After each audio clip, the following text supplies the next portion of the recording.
Hello and welcome to this Project in a Box video session. In this session we're going to be looking at the .piabx files. This is an introduction, part one of a series of 6 videos, which is just going to give you a basic overview of what piabx files are, why we created them, or what we use them for, and how you can use them. And then the further 5 videos are going to that in a lot more detail. So let's start by thinking about why we invented piabx files. A number of reasons for that. There's a problem with Word templates. I mean, they're great and everyone knows how to use them. Most people have Word, but they're limited in that they can only inject or accept injections of certain size properties up to 140 characters. You can't send any blocks out from Word templates as an export back into the main system or reuse them elsewhere, which people often want to do. The Word read-only flag prevents you saving changes to files, but not to actually making them. So when you read a file, you can actually start making changes to them, which isn't something people like too much. And when you give a user a Word file to check out, of course they can make any changes they want to. It's not like when you password protect an Excel file and it's restricted. They can add content, but they can't change the structure. With a Word file, they can chop out sections, add in completely new sections, do whatever they want to that file, and that's obviously a problem when you're dealing with templates. Obviously, Word, you also need the Word application to be able to edit Word files. That means it's restricted in terms of browser. You have to download the file, and you'll obviously need a Word license to be able to do that, and you have to pay for that. Of course, you have to have one. And also, large Word files, you have to sometimes scroll quite a long way to find the sections you're supposed to fill in, and that can also be a bit of a challenge. So we invented piabx files to address these shortcomings of Word, and we've had them around for over a year now. They're in a second iteration now at version 5.3 release, with lots of new features. So we're going to just have a quick look through some of those things. So I'm here in the browser interface, and this method is built entirely with piabx files instead of Word files. We're offering 2 different versions of our methods, one's with Word files and one's with piabx files. So when I come in, I'll find my documents and they'll have the piabx file extension. Obviously we preview that just the same as we do in a Word file. You get a preview of the content, but here you'll see we can check out and edit live into the browser. So as well as previewing it, and of course being able to print from my preview, I can then go on and edit it. And you'll see when I edit it, it treats it as a checked out file the same, but it checks it out and makes it available for me in the browser. And it then drops into this alternate view, what we call the edit view, where the main sections of the document are tabbed here, which allows me to jump around between them. So I can get straight to the things I want. I talked about injection of content. So here we're injecting some standard properties from our project into the file here, so we can always see those. These are uneditable because they're injected content, so that's grayed out. But the other areas we can see are white and available for us to edit. Also in this new version we've got mandatory guidance. This doesn't mean that the field has to be completed, because obviously you complete your templates part a little bit and then you check it back in a little bit more later. You might share that around, so it won't stop you checking a file back in if mandatory fields are not complete, but it's, if you like, a mandatory guidance. So it's advising us that these fields should be filled in. And so we've got our fields and we can just type into them like this. So we can put something new in there, nice and easy. So we also support export from here. So actually this field here is available via export back into the system to be re-injected into other files later on. When we've made the changes we want, we can, if we want, give it a change description. So intro updated, and check back in. And we can see now we've got that change made to our content, and in fact if we go and look in the advanced, we can see it's versioned that file for us behind the scenes and included that comment. Now of course I can come back and preview and view the earlier versions of the file if I want to. Generally though, we're dealing with the current version of the file. So that's pretty sort of straightforward. If I go further through my process now and find some other files, so for example I'm going to come to project team appointments. So this file is another standard template, and it's actually exhibiting another feature of the piabx, which is the locking of the template. So you can lock the templates so they're completely uneditable by a user. They can add content but not change the structure, or you can partially allow that. And we'll talk about that a little bit more later, but this is one that's fully locked. As part of this checkout facility here, when I update this, you see I've got a bit more of a complex form. It's got some tick boxes, it's got some new features like sticking in pictures, and it's got table support here as well. And table support includes add rows, move up, move down, delete rows, etc. We can have big rows, so we can have large text comments.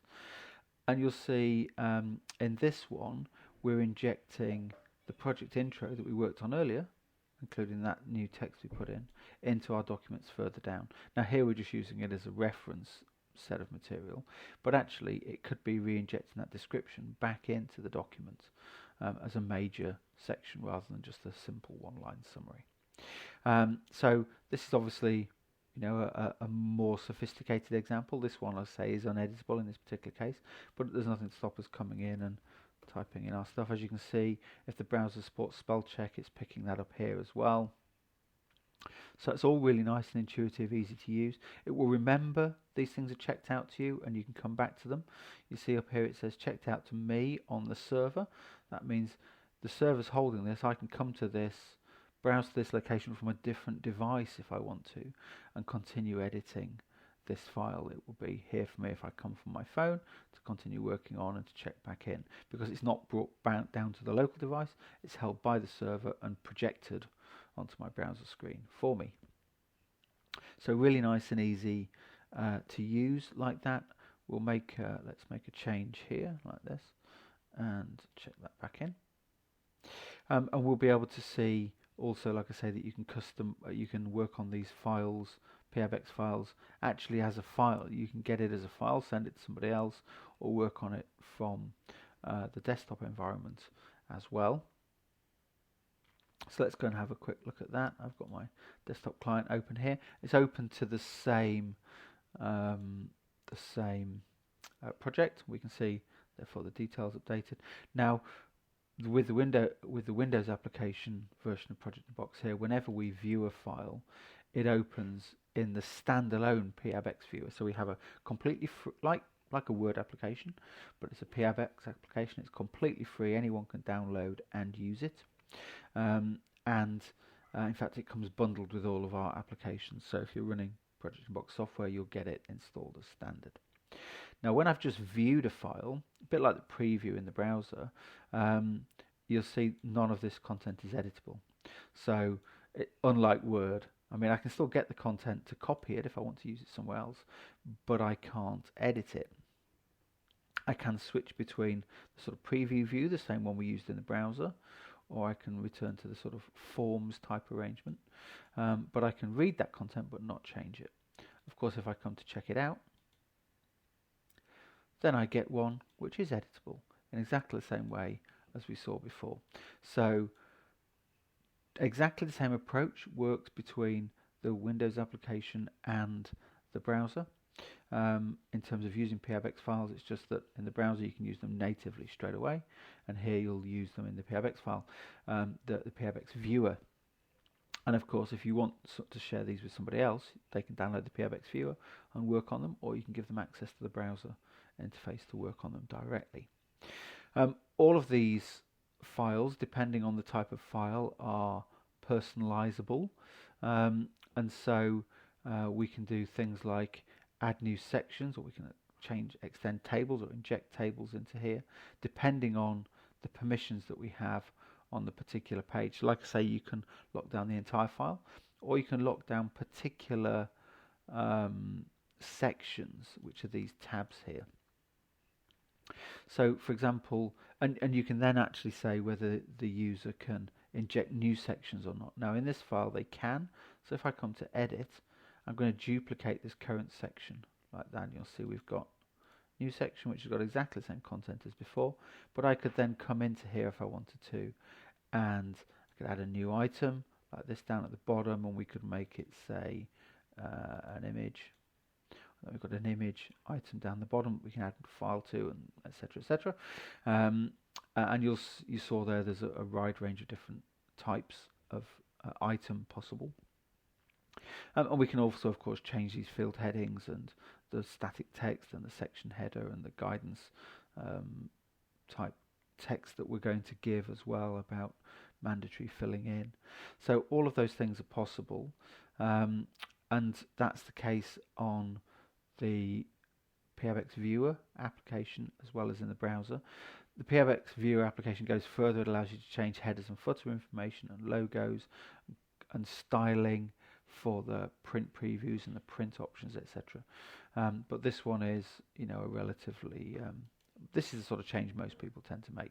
So if I just save, close that, check it back in, then we can go and see the same thing again in the browser interface. So I can come through here and find my my file here. It's got that new section that we just added with the image at the bottom, and again I could choose if I wanted to here to take that section and duplicate it or add a new section. So if we do append section, get a brand new empty section at the end, and I can come and add a new item to it and put in text items or change the items to be images or all that sort of thing. So that it gives you a place where you can put in any data you want directly from the browser. And in fact, we also now include as standard a blank file. So if I do new add file and come to the template library, the standard one is a blank. The first one in our list is a blank piabx file, and that's going to be completely unlocked. So that's sat here ready for me to just come in and start dropping some text in. I can delete the sections I don't want, I can add extra ones, I can change it to be what I want. So it means I can put content in straight away from the browser, from anywhere. As long as I'm on the browser, I can do that on a smartphone, tablets, etc. So that's a quick introduction to piabx, why we created them, why they differ from Word files, and the sorts of things that you can do with them. So let's just finish this session with a look at the full feature set for piabx. So like I was saying, inject and export properties, no size limit on those.